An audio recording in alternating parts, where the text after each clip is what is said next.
సహోదరుడు మణికుమార్ గారు ప్రసంగించిన ఎన్నో ఆత్మ సంబంధమైన సంగతులను ఉచితముగా వీక్షించుటకు స్క్రిప్చర్స్ యూనివర్సిటీ మరియు సన్ ఆఫ్ గాడ్ ఆన్లైన్ అనే మా యూట్యూబ్ ఛానల్స్ ను తప్పక దర్శించండి.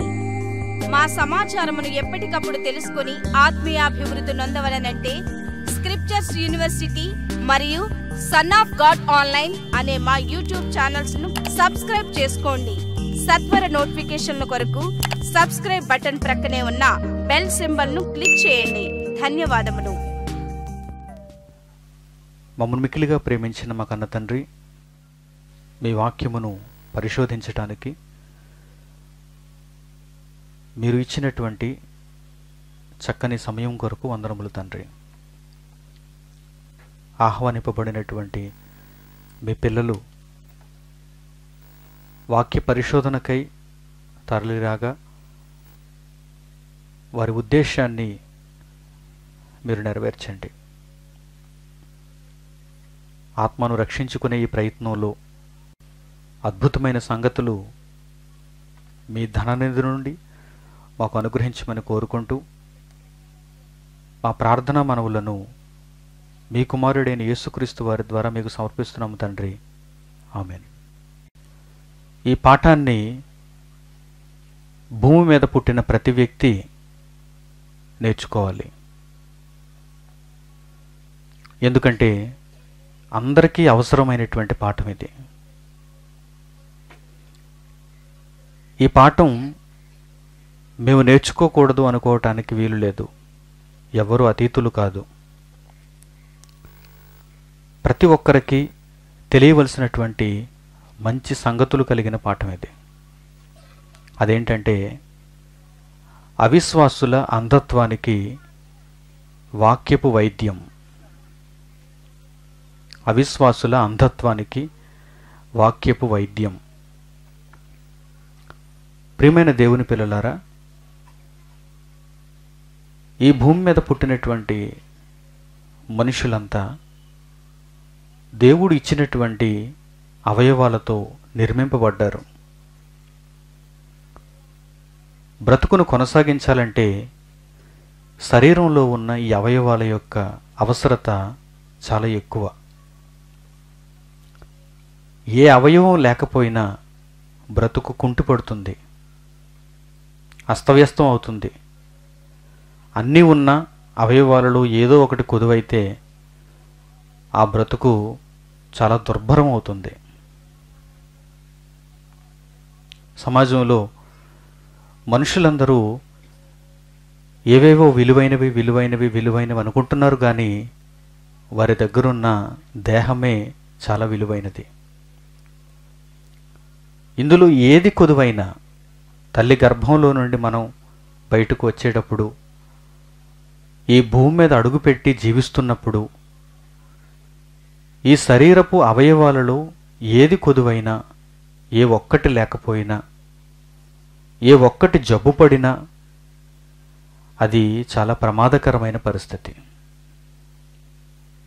కొంతమందికైతే బ్రతకాలి అనిపించదు. అన్ని అవయవాలు కలిగి జీవిస్తున్నప్పుడు, ఆరోగ్యకరమైన జీవితాన్ని మనం కలిగి ఉన్నప్పుడు అది చాలా సంతోషం.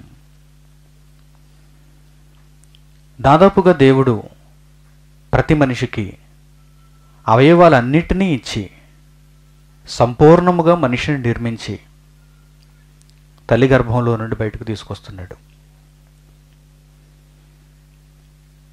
కొన్ని పరిస్థితులలో దేవుని యొక్క కార్యములు భూమి మీద వారి నిమిత్తము, వారి ద్వారా మహిమపరచబడటానికి, జరిగించటానికి కొందరికి కొన్ని అవయవాలను దేవుడు తగ్గిస్తాడు.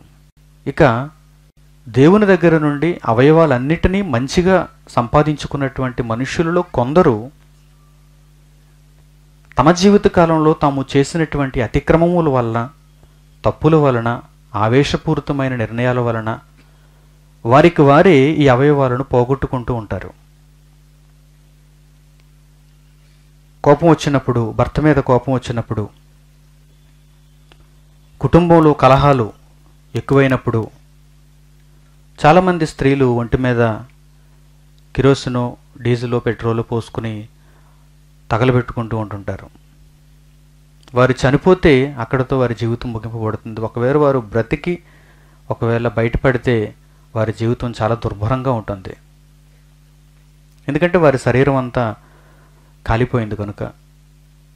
ఆ లేపనాలన్నీ పూసి మరలా మామూలు వ్యక్తిగా అమ్మను తయారు చేసినా కానీ ఆ శరీరం చాలా పలచనిదిగా ఉంటుంది, మందం చాలా తక్కువగా ఉంటుంది కనుక చాలా ప్రమాదం.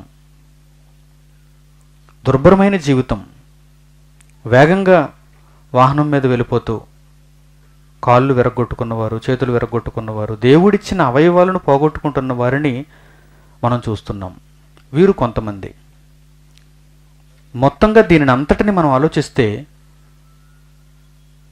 మానవ దేహంలో దేవుడు అనుగ్రహించిన శరీర బ్రతుకులో ఈ అవయవాల యొక్క విలువ చాలా ఎక్కువ. ఈ అవయవాలను మనం జాగ్రత్తగా కాపాడుకోవాలి. ఈ అవయవాలు పనిచేస్తున్నప్పుడు వీటిని చక్కని పని కొరకు వినియోగించాలి. అలాంటి అవయవాలలో మిక్కిలి శ్రేష్టమైనది, మిక్కిలి విలువైనది, ఆకారానికి చిన్నదిగా ఉన్న ఎక్కువ పని చేసేది మన ముఖంలో ఇమిడిపోయి ఉన్న 2 నేత్రాలు, 2 కళ్ళు. ఇవి చాలా సున్నితమైనవి. ఇవి చేసే పని చాలా ఎక్కువ. వీటిని జాగ్రత్తగా మనం పరిరక్షించుకోవాలి. ఒకవేళ చిన్ని అవయవాలైన దేహంతో మనం పోల్చి చూసినప్పుడు 2 కళ్ళు ఎంతంత చెప్పండి, చిన్నవి. చిన్ని అవయవాలైనా కానీ వీటిని ఒకవేళ పోగొట్టుకుంటే ఆ బ్రతుకు చీకటిమయం. ఆ బ్రతుకంతా చీకటి. ఇక వెలుగు లేదు, రంగు లేదు. మన చుట్టూ ఉన్న పరిస్థితి ఎలా ఉందో మనకు తెలియదు. అంతా వినికిడి మీద ఆధారపడాలి, వాసన మీద ఆధారపడాలి, రుచి మీద ఆధారపడాలి. కళ్ళు లేవు, అంధత్వం. అటువంటి బ్రతుకు చాలా భయంకరమైనది కదా, కష్టతరమైనది కదా. దానిని ఊహించుకుంటేనే మనం దానిని ఓర్వలేకపోతున్నాం కదా. చిన్ననాటి నుండి కళ్ళు కలిగినటువంటి మనం లోకాన్ని చూస్తూ ఎంతో ఆనందిస్తున్నాం కదా.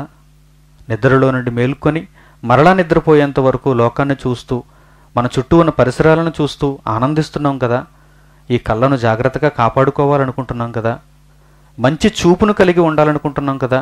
కళ్ళు ఉంటే సరిపోదు, ఆ కళ్ళు ద్వారా మరలా మంచి చూపు ఉండాలి మనకి.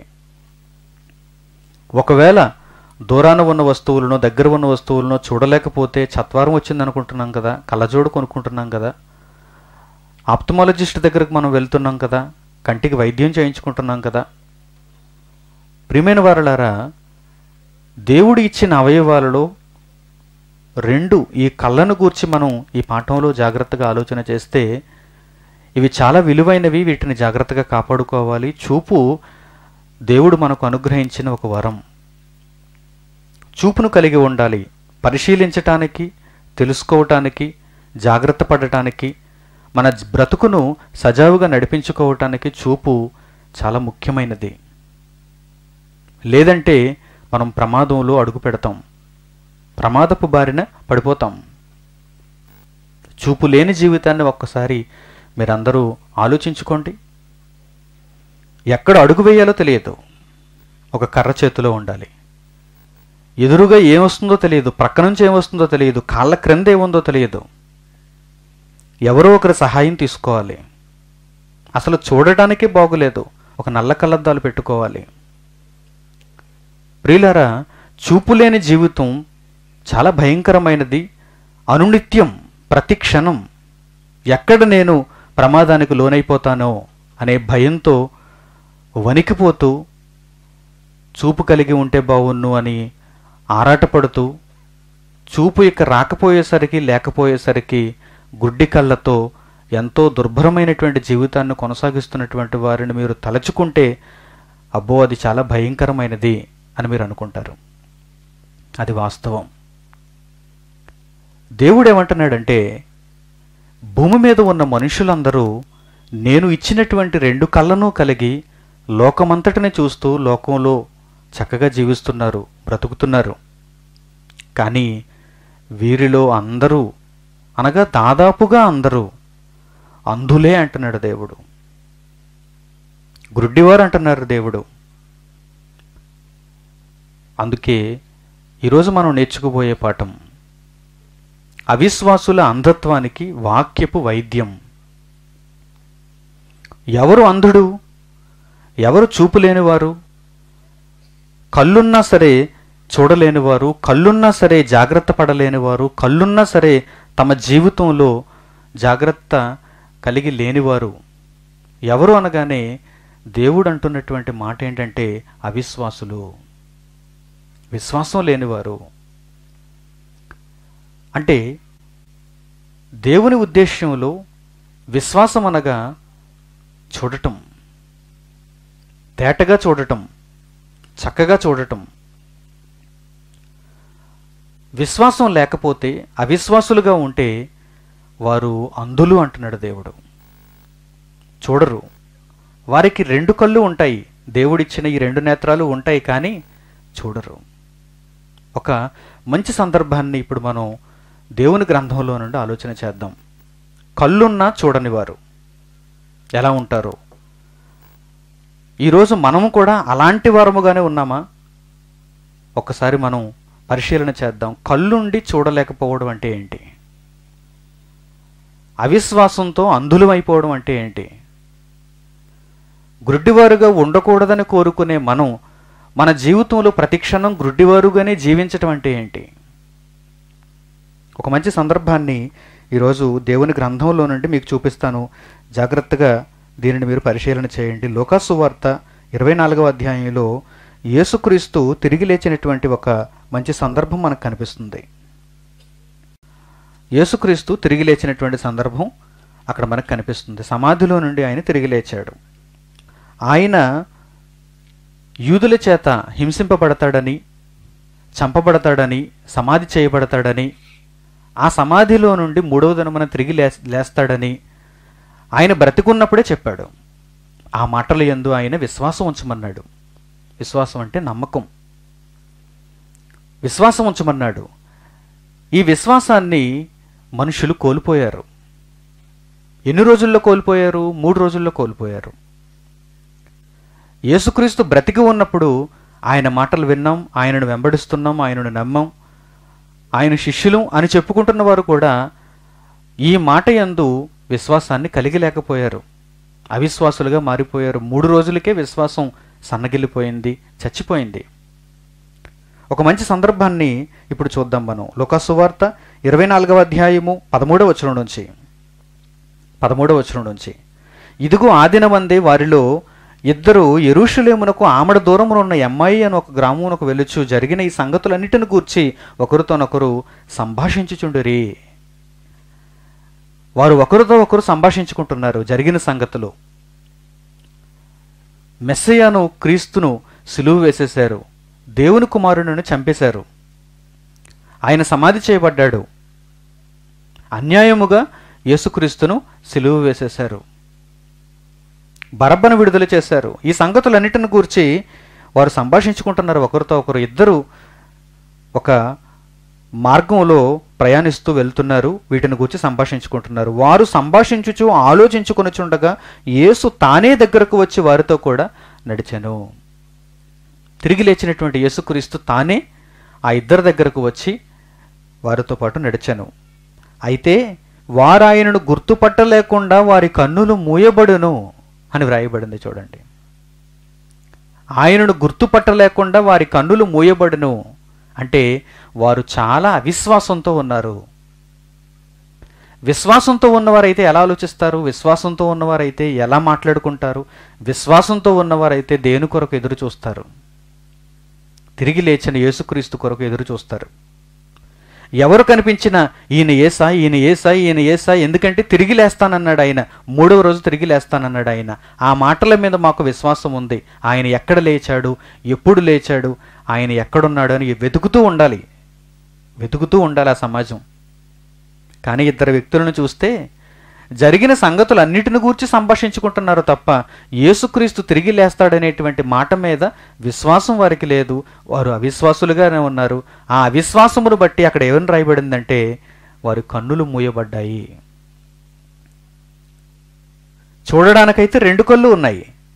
వస్తువులను చూడటానికి, రంగులను చూడటానికి, మనుషులను చూడటానికి, పదార్థాలను చూడటానికి, తమ చుట్టూ ఉన్న లోకాన్ని చూడడానికైతే 2 కళ్ళు ఉన్నాయి.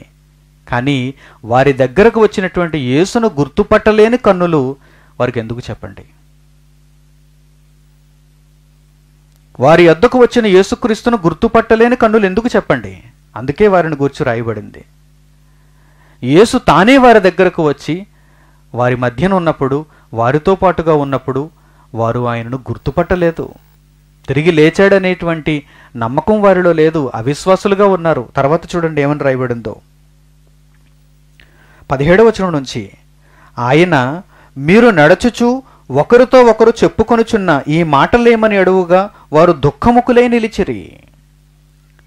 ఆ కళ్ళు తెరవటానికి, ఆ అంధత్వాన్ని మరలా బాగు చేయటానికి, ఆ అంధత్వానికి మరలా ఆయన వైద్యం చేయటానికి ప్రయత్నం చేస్తున్నాడు. మీరు దేనిని గురించి మాట్లాడుకుంటున్నారు? ఎవరిని గురించి మాట్లాడుకుంటున్నారు? మీ విశ్వాసం ఎంతవరకు ఉందో మీకు తెలుసా? ఎంత అవిశ్వాసులుగా మీరున్నారో తెలుసా? ఆయన మరలా వాటిని గురించి మాట్లాడుతుంటే వారు దుఃఖముకులై నిలిచిరి. దుఃఖముకులై నిలిచిరి అంటే ఏడ్పుతో లేక విచారంతో, మనోవేదనతో ఉన్నారే తప్ప విశ్వాసం అనేది వారిలో లేదు. ఎవరికి ఏడుపు వస్తుంది? ఎవరికి విచారం ఉంటుంది? అవయవాలు కోల్పోయిన వారికి. ఒక కళ్ళు లేని వాడి దగ్గరికి వెళ్ళి మనం చూస్తే అతడు ఎప్పుడు బాధపడుతూనే ఉంటాడు, మనోదుఖంతో ఉంటాడు అతడు. ఎందుకంటే నాకు కళ్ళు లేవు, నా చుట్టూ ఉన్న వరకు కళ్ళు ఉన్నాయి, అందరూ అన్నీ చూస్తున్నారు, నేనేమీ చూడలేకపోతున్నాను. అదే బాధ అతనికి. ఒక చోట కూర్చుంటాడు దిగాలుగా, ఆనందంతో ఉండలేడు. ఎంత సంతోషింపచేద్దామని మనం ప్రయత్నం చేసినా అతనిలో ఆ లోటు ఉంది కనుక ఆ లోటు అతనిలో ఎప్పుడూ విచారాన్ని కలుగు చేస్తూనే ఉంటుంది. ఇది నిజమని మీరు నమ్మితే, లోకమందున్న మనుష్యులు వాక్యమును చూడలేకపోతే, వాక్యమందు విశ్వాసం ఉంచలేకపోతే, అవిశ్వాసులుగా కనుక బ్రతికితే వారు కూడా అంధులే. వారు కూడా ఎల్లప్పుడూ విచారముతో ఉన్నవారే, మనోదుఖముతో ఉన్నవారే. చూడండి వారి పరిస్థితి ఎలాగుందో. ఆయన మీరు నడుచుచు ఒకరితో ఒకరు చెప్పుకొనుచున్న ఈ మాటలేమని అడుగుగా వారు దుఃఖముఖులై నిలిచిరి. వారిలో క్లెయోప అనువాడు మాట్లాడుతున్నాడు. చూడండి, యెరూషలేములో బస చేయుచుండి ఈ దినములలో అక్కడ జరిగిన సంగతులు నీ ఒకడవే ఎరుగవా అని ఆయన్ని అడిగాను. మరలా తిరిగి ప్రశ్నిస్తున్నాడు. విచారంతో ఉన్నాడు, ఏం మాట్లాడుతున్నాడో తెలియటం లేదు. యెరూషలేములో ఉన్న వారికి అందరికీ ఈ సంగతులు తెలుసు కదా, నీకే తెలియదా ఈ సంగతులు? ఈ సంగతులను గురించి మరలా మమ్మల్ని అడుగుతున్నావు అని యేసునే తిరిగి మరల వారు ప్రశ్నిస్తున్నారు. అవిశ్వాసుల యొక్క ప్రశ్నలు ఎలా ఉన్నాయి చూసారా? అతి మూర్ఖంగా ఉంటాయి. నీవు ఎరుగవా ఈ సంగతులను అని ఆయన అడుగుతున్నారు. ఆయన అవి ఏవని వారిని అడిగినప్పుడు వారు నజరేయుడైన యేసును గూర్చిన సంగతులే, యేసే వచ్చి మాట్లాడుతున్నారు, కానీ యేసును గూర్చి నీకు తెలియదా అని యేసును అడుగుతున్నారు. ఎంత అవివేక సమాజమో చూసారా? ఎంత అవిధేయులుగా ఉన్నారో చూసారా? అంధత్వం కలిగిన వారుగా ఉన్నారని మనకు అర్థమవుతుందో చూసారా? అంధత్వం కలిగిన వారుగా ఉన్నారు. యేసుక్రీస్తే స్వయంగా వారి దగ్గరకు వచ్చి మాట్లాడుతున్నప్పుడు యేసును గురించి నీకు తెలియదా అని యేసును అడుగుతున్నారు. అంటే అవిధేయత కాదా? అంధత్వం కాదా? మూర్ఖత్వం కాదా? చెప్పండి. క్రింది మాట, ఇంకా క్రింది మాట, ఆయన దేవుని ఎదుటను ప్రజలందరి ఎదుటను క్రియలోను వాక్యంలోను శక్తిగల ప్రవక్తి అయి ఉండెను.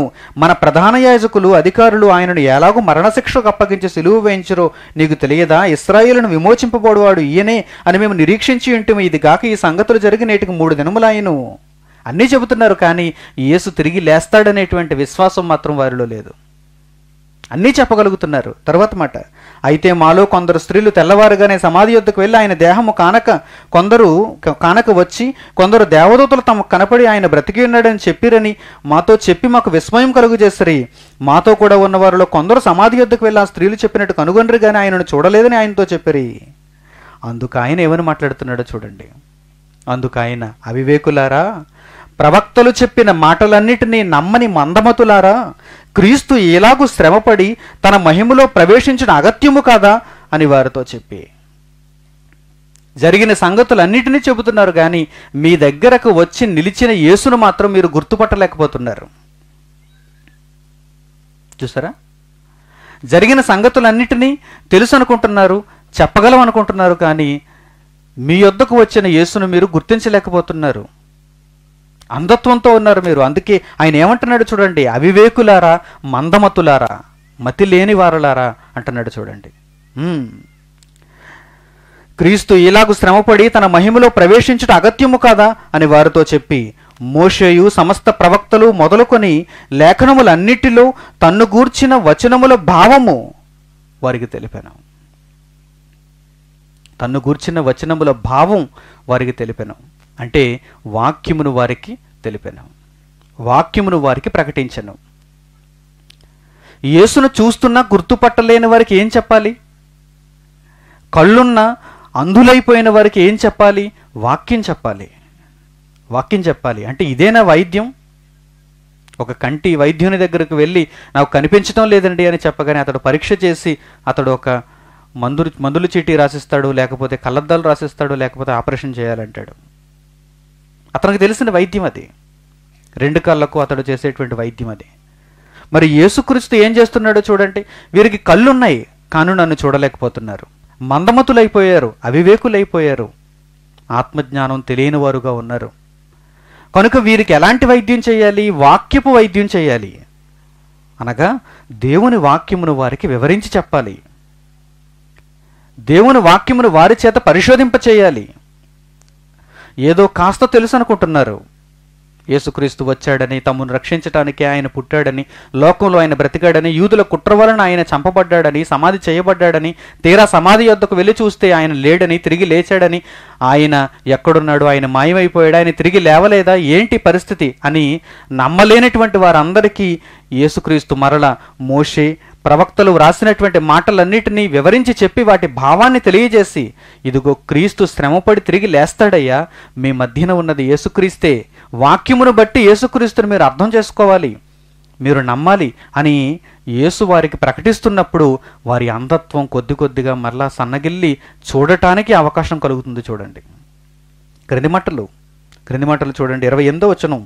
ఇంతలో తాము వెళ్ళుచున్న గ్రామము దగ్గరకు వచ్చినప్పుడు ఆయన ఇంకా కొంత దూరం వెళ్ళునట్లు అగపడగా వారు సాయంకాలము కావచ్చినది, ప్రొద్దుగుంకినది, మాతో కూడా ఉండుమని చెప్పి ఆయనను బలవంతము చేశారు గనుక ఆయన వారితో ఉండుటకు లోపలికి వెళ్ళెను. ఆయన వారితో ఒక భోజనమును కూర్చున్నప్పుడు ఒక రొట్టెను పట్టుకుని స్తోత్రము చేసి దానిని విరిచి వారికి పంచిపెట్టగా వారి కన్నులు తెరవబడి ఆయనను గుర్తుపట్టారు. అప్పటికి గాని వారికి గుర్తుపట్టే అవకాశం లేకపోయింది.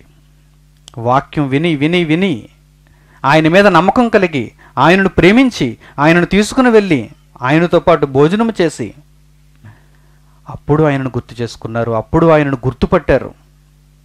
క్రింది మాట చూడండి. అప్పుడు అంతటా ఆయన వారికి అదృశ్యుడాయను, వెళ్ళిపోయాడు. అక్కడ వాక్యం ప్రకటించాడు, వారి అంధత్వాన్ని తొలగించాడు, వెళ్ళిపోయాడు. ఆ తర్వాత ఏం జరిగిందో చూడండి. వారు ఏమనుకుంటున్నారో చూడండి. 32. అప్పుడు వారు ఆయన త్రోవలో మనతో మాట్లాడుచు లేఖనములను మనకు బోధపరచుచున్నప్పుడు మన హృదయము మనలో మండుచుండలేదా అని ఒకనితో ఒకడు చెప్పుకొనిరి. ఏమైంది? హృదయము మనలో మండింది అంటున్నారు చూడండి. ఆయన ఏం చేస్తున్నప్పుడు ఒక అద్భుతం చేస్తున్నప్పుడు, ఒక సూచక్రియ చేసినప్పుడా? ఏం చేసినప్పుడు? మన అంధత్వానికి ఆయన మందు ఇచ్చాడు, వైద్యం చేశాడు. మన యొద్దనే ఆయన ఉండి మనతో పాటు ఆయన నడిచి మనతో ఆయన మాట్లాడుతున్నప్పుడు మనం ఆయనను గుర్తుపట్టలేకపోయాం. ఆయన ఎవరో అనుకున్నాం. యేసు తిరిగి లేచాడా లేదా అనేటువంటి అవిశ్వాసంతో మనం ఉన్నాం, అవివేకులుగా ఉన్నాం, మందమతులుగా ఉన్నాం.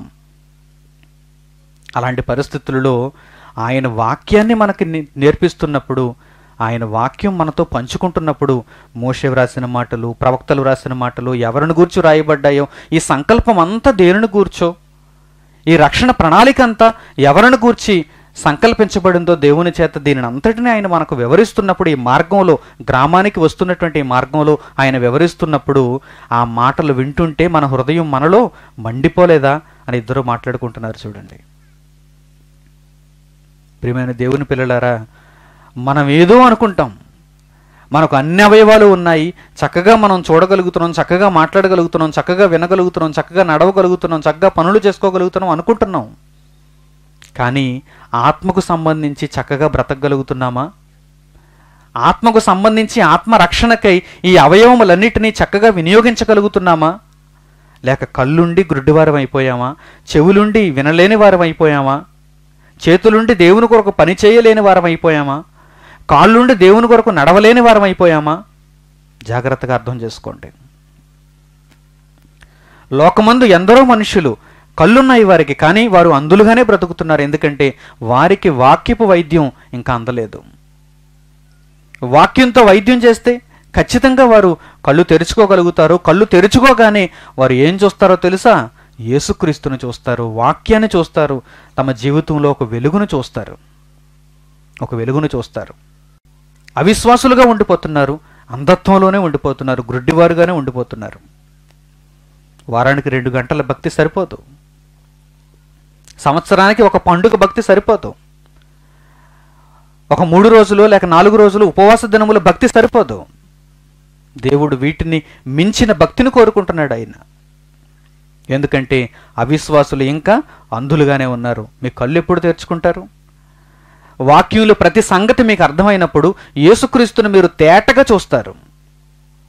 యేసుక్రీస్తుని మీరు తేటగా చూచినప్పుడు మాత్రమే మీ బ్రతుకు పరమార్థం మీకు అర్థమవుతుంది. లేకపోతే అంధులుగానే మిగిలిపోతారు, గ్రుడ్డివారుగానే మిగిలిపోతారు.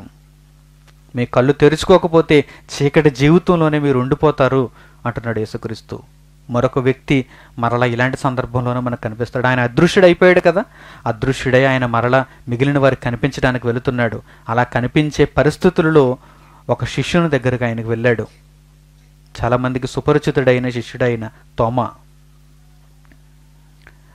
శిష్యులందరికీ ఆయన ప్రత్యక్షమైనప్పుడు తోమా ఆ శిష్యులతో పాటు ఉండడు. ఆ తర్వాత ప్రత్యేకంగా తోమాకు కనిపించినప్పుడు తోమా నమ్మడు. యేసుక్రీస్తు తిరిగి లేచాడనే విషయం నమ్మడు. అలాగని యేసును ఆయన చూడటం లేదా? తోమాకు కళ్ళు లేవా? యేసుక్రీస్తు బ్రతికున్నప్పుడు ఆయన చూడలేదా? యేసుక్రీస్తు జీవించినప్పుడు ఆయనతో పాటు జీవించలేదా? వెంబడించలేదా? శిష్యునిగా పిలువబడలేదా? అనేక అద్భుతములు, సూచక్రియలు, మహత్కార్యములు చూడలేదా? ఆయన మాటలు వినలేదా? విన్నాడు, కానీ ఇంకా అవిశ్వాసంలోనే ఉన్నాడు. ఇంకా అవిశ్వాసంలోనే ఉన్నాడు. వాక్యం ఇంకా అర్థం కాలేదు, పూర్తిగా తోమాకు ఇంకా అర్థం కాలేదు. అలాంటి పరిస్థితిని మరల యేసుక్రీస్తు జ్ఞాపకం చేస్తున్నాడు. చూడండి, యోహాను సువార్త 20వ అధ్యాయం చూడండి.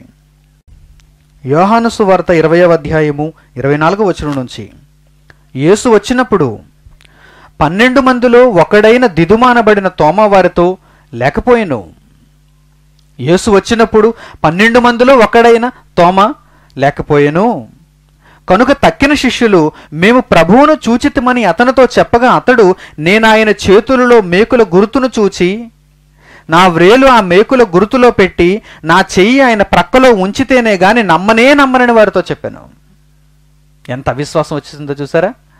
ఎంత అంధుడిగా మారిపోయాడో చూసారా? ఎంత అంధుడిగా మారిపోయాడో చూసారా? అంటే నేను నమ్మను. యేసుక్రీస్తు తిరిగి లేవడు. ఆయనను సిలువ వేసేశారు, ఆయన చంపేశారు. చంపబడిన వ్యక్తి తిరిగి లేచినట్టుగా చరిత్రలో ఎక్కడైనా మనం చూసామా? చూడలేదు. లేఖనం అంటావా? లేఖనాన్ని మనం చదువుకుంటాం అంతే, కానీ దానిని అంత గొప్పగా నమ్మవలసిన అవసరం లేదనుకుంటున్నాడు దిదుమానబడిన తోమా. లేఖనానికి ఏం విలువిచ్చాడో చూడండి, లేఖనానికి ఎంతవరకు విలువనిచ్చాడో చూడండి. శిష్యులు చెబుతున్నారు, నీవు లేవు, ఆయన తిరిగి లేచాడు, మేము చూసాం. శిష్యులు చెబుతున్నారు, ప్రక్కనే ఉన్న శిష్యులు చెబుతున్నారు, కానీ శిష్యుల మాట కూడా నమ్మటం లేదు. గుడ్డివాడుగా మారిపోయాడు చూడండి, అంధుడిగా మారిపోయాడు చూడండి, అవిశ్వాసం ఎక్కువైపోయింది చూడండి. నేను ఎప్పుడు నమ్ముతానంటే, ఆయనను సిలువ వేశారు కదా, సిలువ వేసినప్పుడు ఆయన చేతులకు మేకులు కొట్టారు. ఆయన బ్రతుకున్నాడో లేదో పరీక్షించడానికి ప్రక్కలో బల్లెపొడు పొడిచారు. మరి అలా పొడిచినప్పుడు, అలా మేకులు కొట్టినప్పుడు ఆ రంధ్రాలు ఉండిపోతాయి కదా, వాటిలో నేను స్వయంగా ప్రత్యక్షంగా నా చేతితో నేను తాకి చూచి ఆ రంధ్రాలను నేను పరీక్షించిన తరువాతనే యేసు తిరిగి లేచాడని నేను నమ్ముతాను అని అంటున్నాడంటే ఎంత గుడ్డివాడో చూడండి, ఎంత అవిశ్వాసో చూడండి. ఇప్పుడు జరిగిన సందర్భం చూడండి జాగ్రత్తగా. 26వ వచనం నుంచి. 8 దినములైన తర్వాత ఆయన శిష్యులు మరల లోపల ఉన్నప్పుడు తోమా వారితో కూడా ఉండెను. ఇప్పుడు 12 మంది శిష్యులలో ఒకడైన ఇస్కరియోతు తప్పిపోయాడు. 11 మంది శిష్యులలో ఒకడైన తోమా దగ్గరే ఉన్నాడు. ఇప్పుడు శిష్యులందరితో పాటు తోమా వారితో కూడా ఉండెను. తలుపులు మూయబడి ఉండగా యేసు వచ్చి వారి మధ్యను నిలిచి, మీకు సమాధానం కలుగునుగాక, మీకు సమాధానం కలుగునుగాక అంటున్నాడు. అంటే దేవుని వాక్యం మీకు అర్థమవునుగాక. ప్రశ్నలతో మీరు ఉండిపోకూడదు. దేవుని వాక్యాన్ని పరిశోధించి అందులో ఉన్న సమాధానములు మీరు తెలుసుకోవాలి. సమాధానములు మీకు ఎప్పుడైతే అర్థమవుతాయో, వాటిని మీరు ఎప్పుడైతే అంగీకరిస్తారో మీకు గ్రుడ్డితనం పోతుంది, చూడగలుగుతారు. అంధత్వం పోతుంది, తేటగా చూస్తారు. మీకు సమాధానము కలుగునుగాక అని వారి మధ్యను నిలిచిన యేసుక్రీస్తు తరువాత తోమాను చూచి వెంటనే చెబుతున్నాడు, చూడండి, నీవు నమ్మవు కదా తోమా, నీవు నమ్మవు కదా, వాక్యాన్ని నమ్మవు కదా, వాక్యాన్ని పరిశోధించవు కదా, లేఖనం మీద నీకు విశ్వాసం లేదు కదా, అందుకే నీవు అంధుడుగా ఉన్నావు. శిష్యులందరూ నన్ను చూస్తున్నా నీవు ఇంకా చూడలేకపోతున్నావు, నీవు నన్ను నమ్మలేకపోతున్నావు అంటున్నాడు. అందుకే ఏమంటున్నాడు చూడండి, నీ వ్రేలు ఇటు చాచి నా చేతులు చూడుము, నీ చెయ్యి చాచి నా ప్రక్కలో ఉంచి అవిశ్వాసివి కాక విశ్వాసవై ఉండుమనెను. అందుకు తోమా ఆయనతో, నా ప్రభువా నా దేవా అనెను. నా ప్రభువా నా దేవా. అప్పుడు కళ్ళు తెరుచుకున్నాడు, అప్పుడు చూస్తున్నాడు. అంటే అప్పటి వరకు కళ్ళు లేవా అంటే ఉన్నాయి. కళ్ళున్నా చూడనటువంటి అంధుడన్నమాట, కళ్ళున్నా అర్థం కానటువంటి అవిశ్వాసం అన్నమాట. నా దేవా నా ప్రభువా అని అప్పుడు వేడుకుంటున్నాడు. ఇప్పుడు నిన్ను చూడగలుగుతున్నాను, నీవు తిరిగి లేచావని నమ్మగలుగుతున్నాను, నీ కొరకు నేను సాక్షిగా బ్రతకాలనుకుంటున్నాను, నీ రాయబారాన్ని లోకానికి తీసుకుని వెళదాం అనుకుంటున్నాను. నా వలే అవిశ్వాసులై, నా వలే అంధులై ఉండిపోయిన వారందరికీ వాక్యం చేత నేను మరలా వైద్యం చేసి వారందరినీ మంచివారుగా, చూపు కలిగిన వారుగా తయారు చేద్దాం అనుకుంటున్నాను అని యేసు పాదాల మీద పడుతున్నాడు. అప్పుడు యేసు ఏమంటున్నాడు తెలుసా, నీవు నన్ను చూచి నమ్మవు, నీవు నన్ను చూచి నమ్మవు, కానీ చూడకుండానే నన్ను నమ్మేవారు రాబోయే తరాలలో వస్తారు. వారికి నేను కనిపించను, వారికి నేను కలలో దర్శనమియ్యను, వారితో నేను మాట్లాడను, ఏకాంతంగా ఉన్నప్పుడు వారి దగ్గరకు నేను రాను. నీవు నన్ను చూచి నమ్మావు, ఎందుకంటే మీరందరూ చూచి నమ్మటానికి అవకాశం కల్పించిన వాడును నేను. పరలోకమందున్న తండ్రి వలన అవకాశం దొరికింది మీ అందరికీ, శిష్యులైన మీ అందరికీ, నన్ను వెంబడించిన నా కాలంలో పుట్టినటువంటి మీ అందరికీ. కానీ రాబోయే తరాలలో, రాబోయే కాలాలలో, వేల సంవత్సరాలు గడిచే కొద్దీ అనేక మంది మనుష్యులు నా యందు విశ్వాసం ఉంచుతారు, నా యందు విశ్వాసం ఉంచుతారు. నీవు చూచి నమ్మావు, కానీ చూడక చాలామంది నమ్ముతారు. మీలో చాలామంది చూడకుండానే యేసుక్రీస్తుని నమ్మారు. మనమందరం చూడకుండానే యేసుక్రీస్తుని నమ్మాం. కానీ ఆ నమ్మిక ఎంతవరకు ఉండాలి? చాలా బలంగా ఉండాలి, చాలా లోతులకు వెళ్ళి ఉండాలి, సంపూర్ణమైనదిగా ఉండాలి ఆ నమ్మకం. లేదంటే మనం కూడా అంధులుగానే ఉంటాం, అవిశ్వాసులుగానే ఉంటాం. మనకు మనముగా పరిశోధన చేసి చూడక నమ్మామా లేదా? యేసుక్రీస్తును చూడకుండానే మనం నమ్మామా లేదా? నమ్మేమంటే ఆ నమ్మకం ఎలా ఉండాలి? 100% యేసుక్రీస్తుని నేను అంగీకరించాను, యేసుక్రీస్తుని నేను విశ్వసించాను, ఆయన నా కొరకై మరణించాడని, నా కొరకై తిరిగి లేచాడని, ప్రథమ ఫలముగా ఆయన పరలోకానికి వెళ్ళాడని, ఆయన వలనే నేను కూడా తిరిగి లేపబడతానని, ఆయన వలే నేను కూడా జీవిస్తే మహాలోకానికి తిరిగి నేను వెళతానని, క్రీస్తులో దేవుడు నన్ను అంగీకరిస్తాడని ఈ విశ్వాసం అంతా మీరు 100% కలిగి ఉంటే మీరందరూ నిజంగా చూస్తున్నవారు, నిజంగా చూస్తున్నవారు. లేదంటే కళ్ళుంటాయి కానీ మీరు చూడని వారే అంటున్నాడు దేవుడు, చూడని వారే అంటున్నాడు దేవుడు. దీని అంతటికీ అవిశ్వాసులైపోయినటువంటి వారి గ్రుడ్డితనాన్ని అంతటికీ మందు ఇచ్చేది ఎవరు? వైద్యం చేసేది ఎవరు? పోని మనలందరినీ చూడకపోయినా యేసుక్రీస్తును నమ్మించినది ఎవరు? ఇదిగోనండి దేవుని వాక్యం, దేవుని వాక్యం. అందుకే ఈ వాక్యం ఎంత గొప్పదంటే మన గ్రుడ్డితనానికి వైద్యం కలుగు చేసి మనలను యేసుక్రీస్తును చూచేటట్టుగా చేస్తుంది. మనం ఆయనను ప్రత్యక్షంగా, బాహ్య రూపకంగా, శరీర రూపకంగా చూడకపోయినా చూడక నమ్మేవారుగా మనలను చేసింది ఈ వాక్యమే. అందుకే మంచి మాట కీర్తనల గ్రంథంలో రాయబడింది చూడండి. ఏమని కోరుకుంటున్నాడు కీర్తనాకారుడు? 119వ అధ్యాయం, కీర్తనల గ్రంథం 119వ అధ్యాయం 18వ వచనం చూడండి జాగ్రత్తగా. నేను నీ ధర్మశాస్త్రమునందు ఆశ్చర్యమైన సంగతులను చూచినట్లు నా కన్నులు తెరువుము. నా కన్నులు తెరువుము అంటున్నాడు చూడండి. నేను నీ ధర్మశాస్త్రమునందు ఆశ్చర్యమైన సంగతులను చూచినట్టు. అంటే ధర్మశాస్త్రంలో ఆశ్చర్యకరమైన సంగతులు చూడటానికి ఈ 2 కళ్ళు సరిపోవా? ఈ 2 కళ్ళు సరిపోవా? ఏమంటే కళ్ళతో మనం దేవుని గ్రంథాన్ని చూచి దేవుని సంగతులన్నిటినీ పూర్తిగా అర్థం చేసుకోగలమా? మన అవిశ్వాసానికి మందు ఇచ్చుకోగలమా? గురుడితనాన్ని పోగొట్టుకోగలమా? తేటగా చూడగలమా? పైపైన మీరు చూస్తే ఈ 2 కళ్ళతో ధర్మశాస్త్రాన్ని కానీ బైబిల్లో ఉన్న పూర్తి లేఖనములను కానీ మీరు చూస్తే మీరు అర్థం చేసుకోలేరు. మరి ఎలా చూడాలి? ఈ 2 కళ్ళతో కాకుండా ఎలా చూడాలి? ఈ 2 కళ్ళతో కాకుండా ఎలా చూడాలి? మరో కన్నుంది. పైకి కనిపించే 2 కళ్ళు మాత్రమే కాదు, మరో కన్నుంది మనిషికి. ఆ కంటితో చూడాలి. ఎమ్మాయి అనేటువంటి గ్రామానికి వెళుతున్నటువంటి ఆ 2 మనుషులలో క్లేప మరొక వ్యక్తి, వారిద్దరికీ ఈ 2 కళ్ళు బాగానే పనిచేస్తున్నాయి, కానీ మరొక కన్ను ఉందో చూసారా? ఆ కన్ను తెరుచుకోలేదు. అందుకే యేసు వారి మధ్య నుండి వారితో మాట్లాడుతున్నా ఆయన యేసు అని గుర్తుపట్టలేకపోయారు. చాలాసేపటికి కానీ ఆ కన్ను వారికి తెరుచుకోలేదు. అలాగే తోమాకు కూడా పైకి 2 కళ్ళు ఉన్నాయి, కానీ లోపల మరో కన్ను ఉండిపోయింది. ఆ కన్ను తెరుచుకోలేదు. శిష్యులు చెప్పినా నమ్మలేదు. యేసు తిరిగి లేచాడని చెబితే నేను నమ్మను, ఎందుకంటే లోపల ఉన్న కన్ను మూసుకుపోయింది. లోపల ఉన్న కన్నుకి గురుడితనం వచ్చేసింది. మరలా ఆ కన్నును తెరవాలంటే, దాని చేత చూడాలంటే వాక్యపు వైద్యం చేయాలి. వాక్యాన్ని చెప్పాలి, వాక్యాన్ని వివరించాలి, వాక్య పరిశోధన ఉండాలి. అప్పుడు మాత్రమే ఆ కన్ను తెరుచుకుంటుంది. బాహ్య రూపంలో ఉన్న ఈ కళ్ళు మాత్రమే కాదు, లోపల ఉన్న కన్ను కూడా మనం తెరచి చూడగలిగితే అప్పుడు ఆయన ఆశ్చర్యకరమైన సంగతులన్నీ మనకు అర్థమవుతాయి. ప్రియులారా, ఆ కన్నును గూర్చి మీరు చాలా జాగ్రత్త పడాలి. ఆ కన్ను ఎప్పుడు తేటగా ఉండేటట్టు చూసుకోవాలి. ఆ కంటి చేత మీరు దేవుని విషయములన్నిటినీ పరిశోధించగలిగిన వారై ఉండాలి. ఆ కన్ను ఎక్కడుందండి? ఆ కన్ను ఎక్కడుంది? 3వ కన్నులాగా నొసటి మీద ఉందా?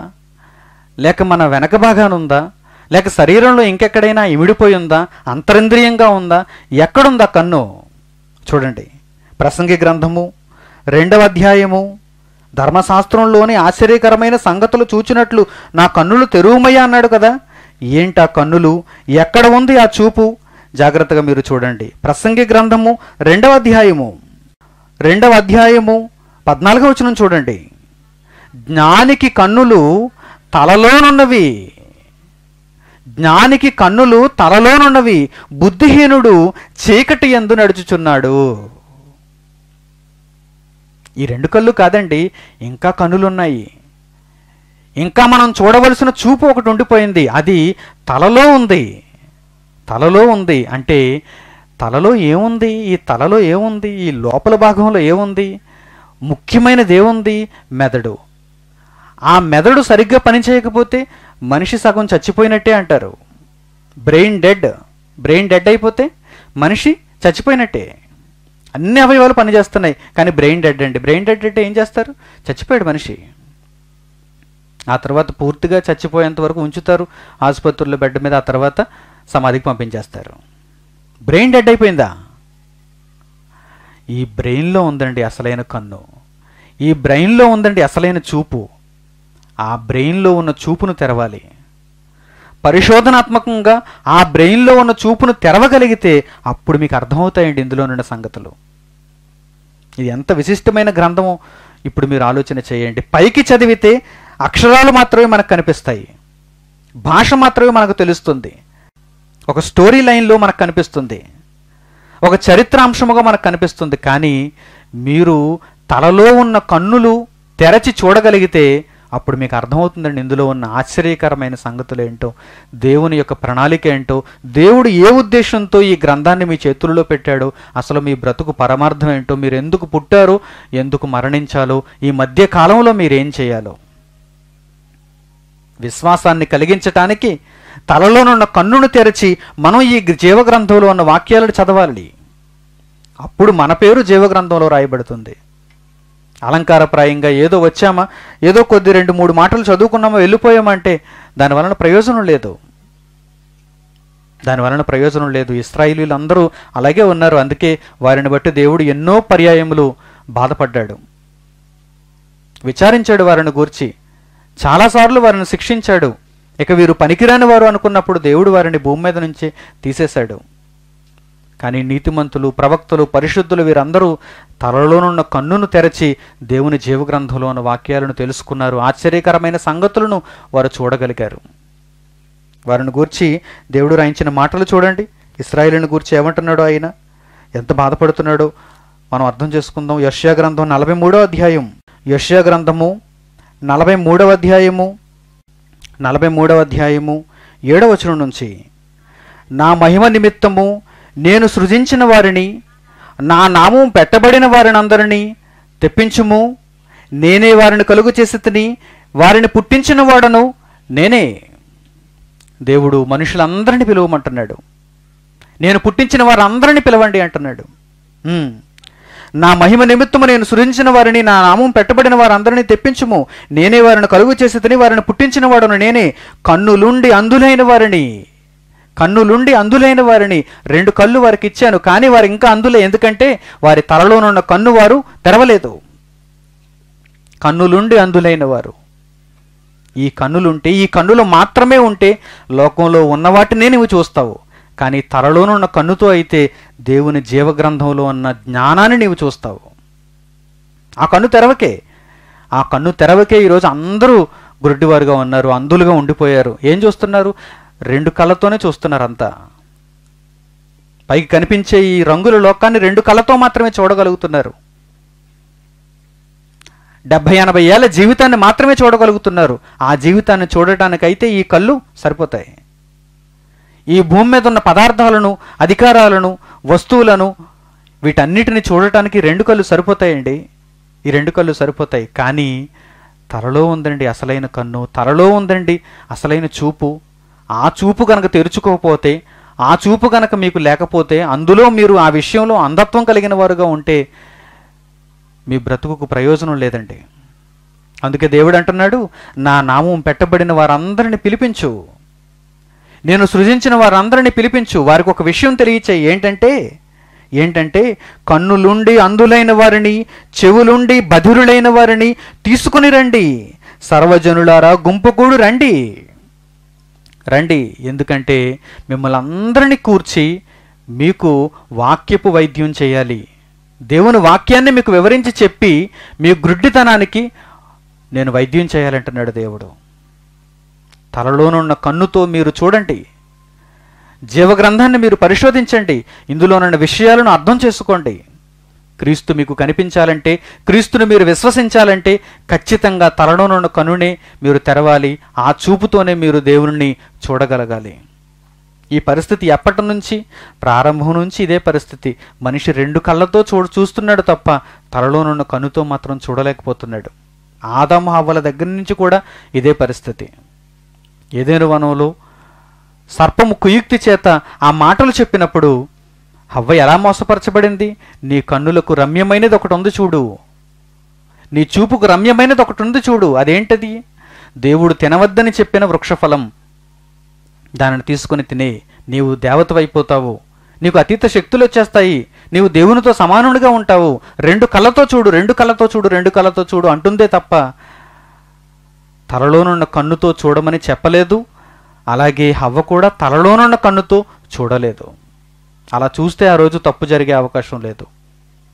అలా ప్రారంభం నుంచి ఇప్పటి వరకు మనుషులందరూ బాహ్య రూపకంగా ఉన్న ఈ 2 కళ్ళతో మాత్రమే చూస్తున్నారు. వాక్యాన్ని అలాగే చూస్తున్నారు, లోకంలోనూ అలాగే చూస్తున్నారు. అలా చూడటం వల్ల ప్రయోజనం ఏంటి చెప్పండి? పైపైన చూస్తే, సంగతులను పైపైన చూస్తే మీకు ఏం అర్థమవుతుందో చెప్పండి? కొరింథీయులకు రాసిన 2వ పత్రిక 10వ అధ్యాయం 4వ వచనంలో కూడా అదే భావం పౌలుది కొరింథీయులతో. మీరు సంగతులను పైపైననే చూచుచున్నారు. పైపైన చూస్తే అర్థం కాదు, పైపైన చూస్తే ఆత్మను రక్షించుకోలేరు, పైపైన చూస్తే దేవుడు మీకు అర్థం కాడు, పైపైన చూస్తే మీకు దేవుడు అర్థం కాడు. లోతులకు వెళ్ళాలి, పరిశోధనాత్మకంగా చదవాలి, తలలోనున్న కన్నును మీరు ఓపెన్ చేయాలి. జ్ఞానికి కన్నులు తలలో ఉంటాయి, బుద్ధిహీనుడైతే కళ్ళుంటాయి కానీ చీకటిలోనే నడుస్తాడు. జ్ఞాని అయితే చీకటిలో నడవటానికి ఇష్టపడడు. చీకటి అంటే కరెంటు పోతే వచ్చే చీకటి కాదు, రాత్రివేళ వచ్చే చీకటి కాదు, జీవితంలో వచ్చే చీకటి. ఈ చీకటి తొలగిపోవాలంటే, నిరంతరము నీవు ఒక సంతోషకరమైన జీవితాన్ని కలిగి ఉండాలంటే తలలోనున్న కన్నుతో చూడు దేవుని వాక్యాన్ని. ఆ దేవుని వాక్యం చెప్పినప్పుడు విను, ఆ దేవుని వాక్యాన్ని అంగీకరించు, ఆ దేవుని వాక్యాన్ని పరిశోధన చెయ్యి. దేవుని ఎడల భయభక్తులు కలిగి దేవుని వాక్యాన్ని నేర్చుకోవాలనే ఆలోచనతో ఉండి తలలోనున్న కన్నుతో ఈ జీవగ్రంథాన్ని మీరు వెదికితే, చదివితే ఖచ్చితంగా మీకు దైవజ్ఞానం అనుగ్రహింపబడుతుంది. ఆ దైవజ్ఞానం కలిగిన ప్రతి ఒక్కరూ వెలుగులోనే నడుస్తారండి. వారి జీవితంలో ఎప్పుడు చీకుచింత, కష్టంతో వచ్చే చీకుచింత గురించి నేను చెప్పటం లేదు. చిన్న చిన్న కష్టాలు అందరికీ వస్తాయి. ఒడిదుడుకులు లేకపోతే ప్రయాణమే లేదు. అసలు ఆ ఒడిదుడుకులు లేకపోతే ప్రయాణం లేదు. వంపులు లేకపోతే ప్రయాణం సాగదు కదా. జీవితం అనే ప్రయాణంలో కూడా అన్నీ వస్తాయి. కష్టాలు, ఇబ్బందులు, సుఖాలు, ఆనందాలు అన్నీ వస్తాయి. కానీ చీకటితో కూడిన జీవితంగా మాత్రం ఉండకూడదు. అసలు ఎందుకు బ్రతుకుతున్నామో, ఎక్కడికి ప్రయాణం అవుతున్నామో, చనిపోతే ఏం జరుగుతుందో, అసలు ఎందుకు వచ్చామో, మా బ్రతుకు యొక్క పరమార్థం ఏంటో, నేను ఎందుకు జీవించాలో, రోజు ఉదయాన్నే లేవటం, డ్యూటీకి వెళ్ళటం, ఆ తర్వాత కొంత సంపాదించడం, ఇంటితో సంతోషంగా జీవించడం, ఆ తర్వాత కాటికి వెళ్ళిపోవడం, ఇదేనా జీవితం అని ఒక పురుషుడు? ఉదయాన్నే లేవటం, అందరికీ వంట వండటం, ఆ తర్వాత బట్టలు ఉడకడం, ఆ తర్వాత గిన్నెలు తవ్వటం, ఆ తర్వాత ఇంటిని శుభ్రం చేసుకోవడం, ఆ తర్వాత పడుకోవడం, అలా జీవితాన్ని కొనసాగించుకుని పిల్లల్ని పెద్ద చేసి పెళ్ళిళ్ళు చేసి చచ్చిపోవటం, ఇదే జీవితం అనుకుని ఒక స్త్రీ అనుకోవటం, ఇదేనా బ్రతుకు పరమార్థం? ఇలా అనుకుంటే కనుక అది చీకటిలో ఉన్న జీవితం. ఇలా అనుకుంటే కనుక, దీనితో సర్ది పెట్టుకుంటే కనుక అది మీ రెండు కళ్ళతో మాత్రమే చూస్తున్నటువంటి చూపు. తలలోనున్న కన్నులు కనుక ఒక్కసారి మీరు తెరచి చూస్తే, నా బ్రతుకు పరమార్థం ఇది కాదు, వీటితో పాటుగా ఇవన్నీ చిన్న చిన్నవి, నా జీవితంలో నాకు ఎదురుపడేవి ఇవన్నీ, కానీ వీటితో పాటు నేను సాధించవలసినదంటూ ఒకటి ఉంది. దేవుడు నా కొరకు వ్రాయించిన కార్యక్రమాలన్నిటినీ నేను నెరవేర్చాలి. జీవగ్రంథం అంటూ ఒకటి ఉంది, అది నా చేతికి ఇవ్వబడింది. ఆ గ్రంథంలో ఉన్న సంగతులను తలలోనున్న కన్నుతో నేను చదవాలి. ఎందుకంటే జ్ఞానికి కన్నులు తలలో ఉంటాయి కనుక జ్ఞాని ఈ విధంగా ఆలోచించి అవిశ్వాసానికి వైద్యం చేసుకుని విశ్వాసిగా మారతాడు గనుక. ప్రారంభ కాలం నుంచి ఇదే వాడుకలో ఉన్న మనుషులు ఎప్పటి వరకు ఉన్నారో తెలుసా? ఇదిగో యెషయా ప్రవక్త ఈ మాటలు రాసేటప్పటికి కూడా మనుషులు అలాగే ఉన్నారు. ఎలా ఉన్నారు? కన్నులుండి అంధులు, చెవులుండి బధిరులు. రెండు చెవులు ఉన్నాయి, సరిగ్గా పనిచేస్తున్నాయి, కానీ వాక్యం లోపలికి వెళ్ళదు. వాక్యాన్ని అంగీకరించబుద్ధి కాదు. ఎందుకంటే అవిశ్వాసం. ఎందుకంటే తలలోనున్న చూపు, తలలోనున్న కన్ను వారు తెరవలేకపోయారు. ఇంకా ఈ పరిస్థితి ఎప్పటి వరకు కొనసాగిందో తెలుసా? యేసుక్రీస్తు భూమి మీదకి వచ్చినప్పుడు కూడా పరిస్థితి ఇంతేనండి. చూడండి, మత్తయి సువార్త 13వ అధ్యాయము 13వ వచనం నుంచి, మత్తయి సువార్త 13వ అధ్యాయము 13వ వచనం నుంచి, ఇందు నిమిత్తము నేను ఉపమాన రీతిగా వారికి బోధించుచున్నాను. ఈ ప్రజలు కన్నులార చూచి, చెవులార విని, హృదయముతో గ్రహించి, మనసు త్రిప్పుకొని నా వలన స్వస్థత పొందకుండునట్లు వారి హృదయము కొవ్వినది, వారి చెవులు వినుటకు మందములైనవి, వారు తమ కన్నులు మూసుకొని ఉన్నారు కనుక మీరు వినుట మట్టుకు విందురు గాని గ్రహింపనే గ్రహింపరు, చూచుట మట్టుకు చూతురు గాని ఎంత మాత్రమును తెలుసుకొనరు అని యెషయా చెప్పిన ప్రవచనము వీరి విషయమై నెరవేరుచున్నది అని వ్రాయబడింది. చాలా కాలం క్రిందట యెషయా చెప్పిన ప్రవచనాన్ని చూచైనా, వ్రాయబడిన మాటను అర్థం చేసుకునైనా మేము ఇక మీదట సరిగ్గా చూడాలి, సరిగ్గా వినాలి అని మనుషులు ఆలోచన చేయలేకపోయారండి. అందుకే ఏమంటున్నాడు యేసుక్రీస్తు? మరలా నేను ఉపమాన రీతిగా మాట్లాడుతున్నాను, మరలా మీరు అర్థం చేసుకోండి, వినండి అంటున్నాడు ఆయన. ఏమంటున్నాడు? మీ హృదయము క్రొవ్వినట్టుగా ఉండకూడదు. చెప్పిన మాటలకు లోబడే హృదయం మీలో ఉండాలి. దేవుని వాక్య ప్రకారము జీవితాన్ని మలచుకునే ఆలోచన మీలో ఉండాలి. కన్నులుంటాయి కానీ చూడరు, చెవులుంటాయి కానీ వినరు. అలాంటి కన్నులు ఎందుకు, అలాంటి చెవులు ఎందుకు చెప్పండి? అందుకే మీరు చూడవలసినది నిదానంగా చూడండి, వినవలసినది నిదానంగా వినండి, పరిశోధనాత్మకంగా దీనిని అంతటిని తెలుసుకోండి అని యేసుక్రీస్తు మరలా పదే చెబుతున్నాడండి. దీనంతటికీ వైద్యం చేసేది వాక్యమైనప్పుడు ఆ వాక్యాన్ని మనం హత్తుకొని జీవించాలి. ఆ వాక్య ప్రకారం జీవించడానికి మనం ఉవ్విళ్ళూరాలి. మన మనస్సులలో ఉన్న ఆ చెడునంతటిని తీసివేసి నిర్మలమైనటువంటి పాల కంటే అతి శ్రేష్టమైనటువంటి దేవుని వాక్యమును ఆ మనస్సు నిండా నింపితే అంధత్వం అనేది ఉండదండి. తేటగా చూస్తాం. దేనినైనా తేటగా ఆలోచన చేస్తాం, దేని విషయంలో అయినా తేటగా మనం నిర్ణయాలు తీసుకుంటాం. యేసుక్రీస్తును కలిగి జీవించటానికి సంపూర్ణమైన అవకాశం మనకు కలుగుతుంది. కనుక ఇన్ని ఉదాహరణల ద్వారా దేవుడు మనకు వివరించిన తరువాత మనం మారాలి. మన తలలోనున్న కన్నును మనం తెరచి చూడగలగాలి. దేవుని కొరకు జీవించే ఆలోచన మనలో ఇప్పుడే పుట్టాలి. ఇక జీవితంలో ప్రతి క్షణం దేవుని కొరకే జీవించాలనే ఆలోచన మనం కలిగి ఉండాలి. దానిని మనం కొనసాగించాలి. చూపు కలిగిన వారముగా మనం జీవించాలి. మంచి నిర్ణయం తీసుకోండి. ప్రార్థన చేసుకుందాం. తలలు వంచి ప్రార్థనలు ఏకీభవించండి. పరలోకమందున్న మా తండ్రి, మమ్మల్ని అమితముగా ప్రేమించి మీ జీవగ్రంథంలో ఉన్న సంగతులను మీరు అనుగ్రహించినందుకు మా హృదయపూర్వకమైన ధన్యవాదములు మీకు తెలియజేస్తున్నాము. తండ్రి, ప్రతి మనిషికి మీరు అనుగ్రహించిన అవయవములు అన్నీ కనిపిస్తున్నా కన్నులుండి చూడని వారుగా కొంతమంది, చెవులుండి వినని వారుగా మరికొంతమంది, హృదయము కొవ్విన వారుగా మనుషులందరూ మారిపోతున్నటువంటి సందర్భంలో వారందరినీ పిలిచి వాక్యము చేత వారికి వైద్యము చేసి వారు చూడవలసిన విధానాన్ని, వారు వినవలసిన పరిస్థితిని, వారు మారవలసినటువంటి విధానాన్ని తెలియజేసినందుకు వందనములు తండ్రి. ఇక మీదట మీ వాక్యమును గొప్పదిగా మేము చూచుటకు, మీ గ్రంథంలో ఉన్న సంగతులన్నిటినీ అర్థం చేసుకునే తండ్రి ఆ చూపును మాకు అనుగ్రహించమని మిమ్మల్ని కోరుకుంటున్నాము.